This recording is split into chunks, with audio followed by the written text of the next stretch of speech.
Merry Draftmas. Today you're getting my best guess on what is going to happen at the draft Thursday night in Detroit. Round 1, 32 picks. Later this week, like you're still getting more draft content between now and then. Later today, you're getting Bish and Brown. Tomorrow, you're going to get the rest of the positions from my perspective. Lots of DLP content coming out to tide you over to that moment when Chris and I kick off the draft. So please come, join, enjoy. Let's get it.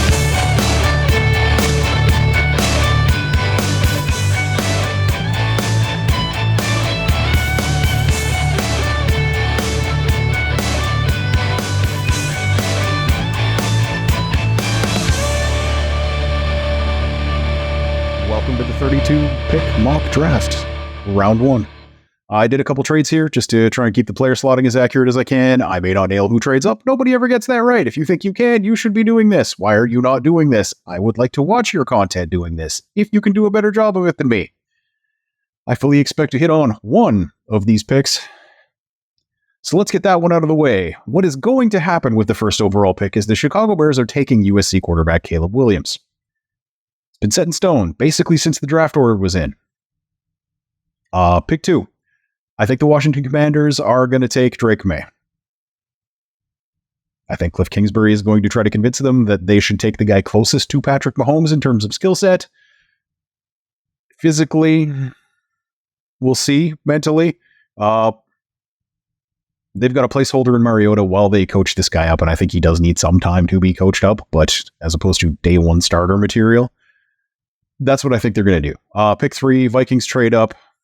They trade their 2 first-rounders this year and things that don't matter for what I'm doing today to get up and get LSU quarterback Jaden Daniels. The reason I think this is happening is because I hate it. This is the thing I hate most about the mock draft that I did. Yeah. So there's your quarterbacks out of the way.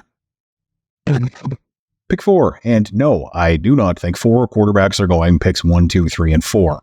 Just don't believe that is how this is going to play out. So Arizona ends up taking Ohio State wide receiver Marvin Harrison, who is the best wide receiver in the draft. I will not be taking questions. If the Vikings can't get a deal done with the Patriots, I assume they're moving up to this spot. Pick 5, the Chargers. Rome Odunze, the second best wide receiver in this draft. They lost Mike Williams and Keenan Allen in free agency this offseason. They got to give their quarterback someone to throw to. 1+1. Terrible mock draft technique. The Giants take Toledo quarterback Quinyon Mitchell. Yes, I think he's going in the top 10.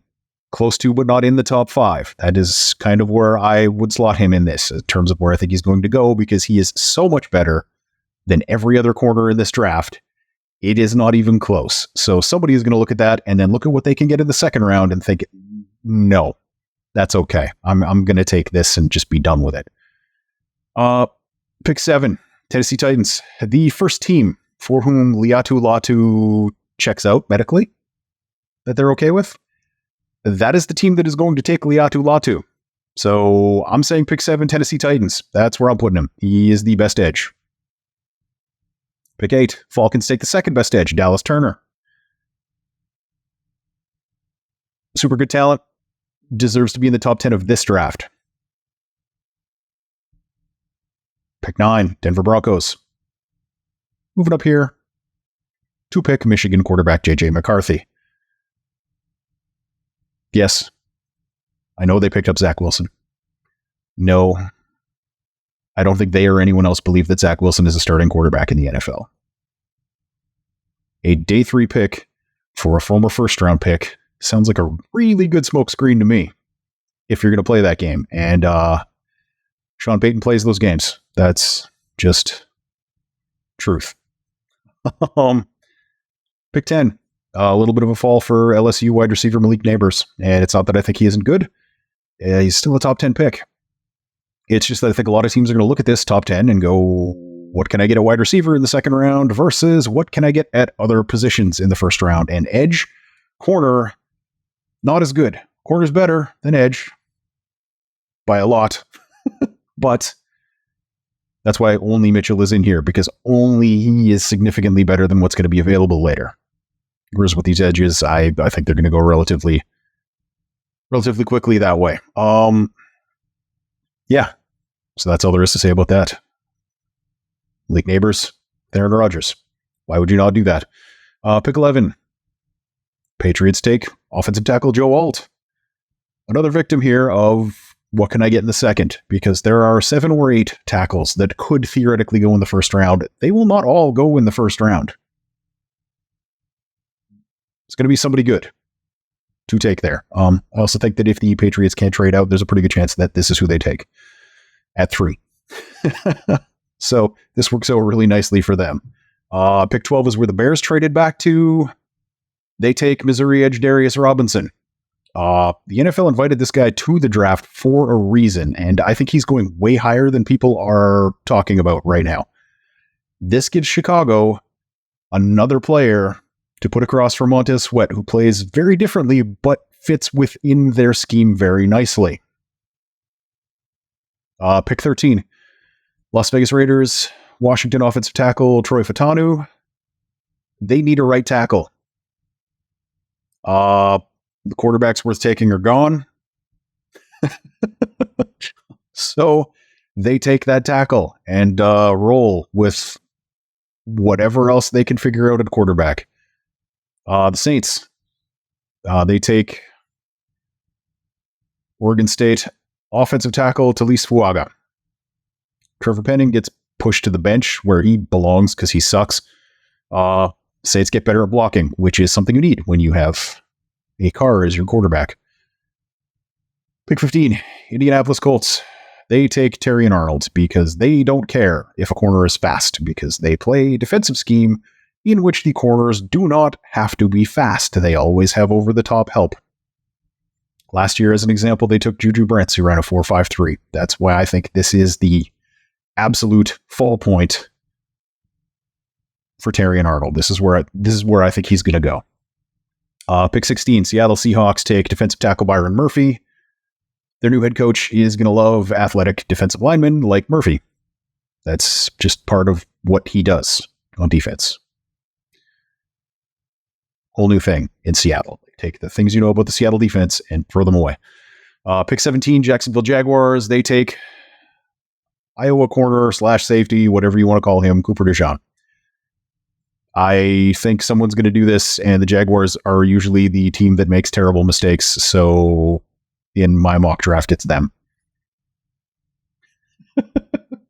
Pick 18, Cincinnati Bengals.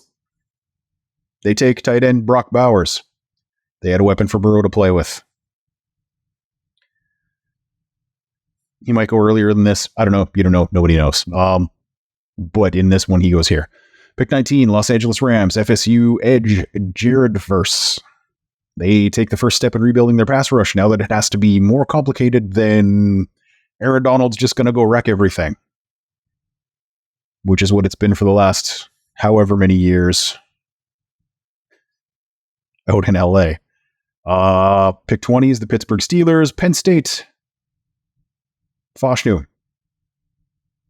Whether it's Russell Wilson or Justin Field taking the snaps at quarterback, the Steelers desperately need better play from their left tackles. This theoretically gives them that. Pick 21, Miami Dolphins.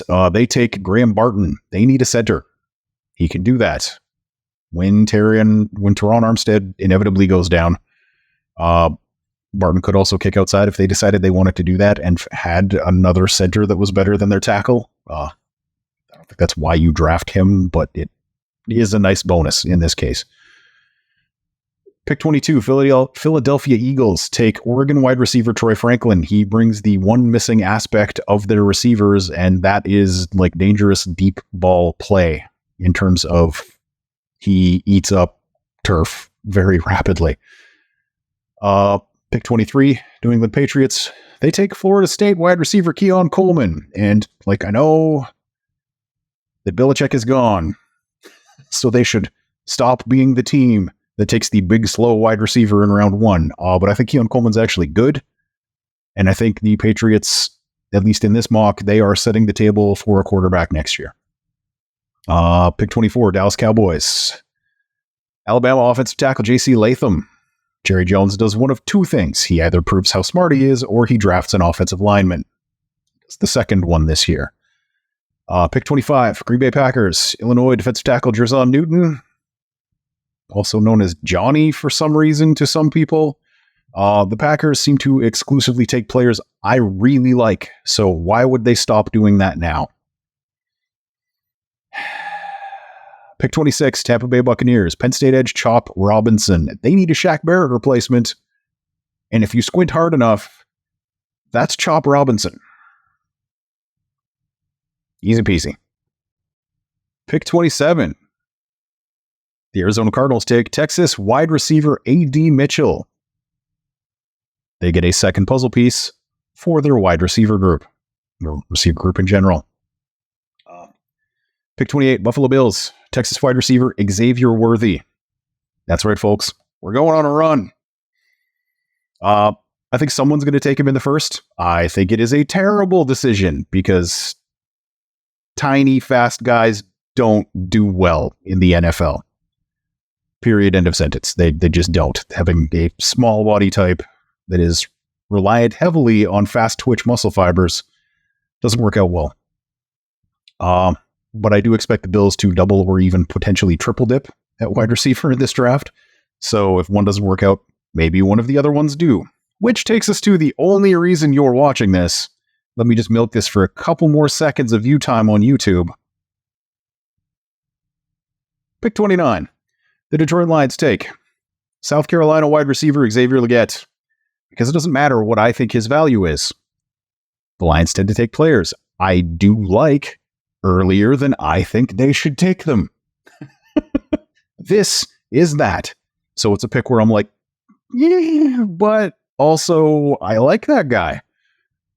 Which is what the Detroit Lions have done since 2021, almost exclusively. They just take guys that I think are good, but were perhaps not of the spectacular value at that pick.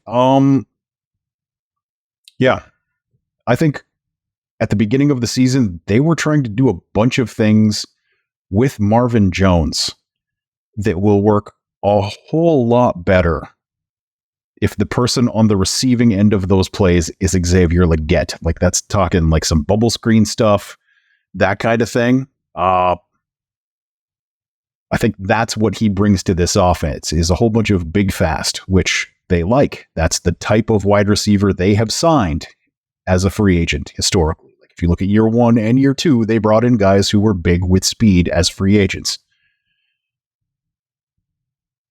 That's it in a nutshell. So while if I was making a like Ash's awesome players board, Legette wouldn't be 29. He'd be lower than that. I think this is something the Lions might do. Pick 30. Not that you care anymore. Baltimore Ravens take Oklahoma offensive tackle Tyler Guyton. Basically, he's replacing Morgan Moses. Day 1, right tackle starter. Then I have the Raiders trading up into round 1 because their quarterback position is just unacceptable as it stands currently. And so they trade in and they get the 5th-year option on Michael Penix. On Penix, I don't think anyone would doubt for 1 second that he was going to be a top 10 pick if they had just lost the semifinal game and not had to play Michigan. It just blows my mind how many people's opinions just revolve around one game against a very good defense. Yeah, so I think someone is going to come up and get him if he falls this late. Pick 32, last pick of this mock. The Chiefs take Nate Wiggins. You can never have too many corners. The Chiefs just lost one. When I say Wiggins has no chance to be a Lion, it's not because I think he's a bad player. It's because I don't think the Lions are going to take someone who's a matador in the run game. Like, I cannot remember watching a guy this fast run himself into so many blocks rather than trying to make a play in the run game.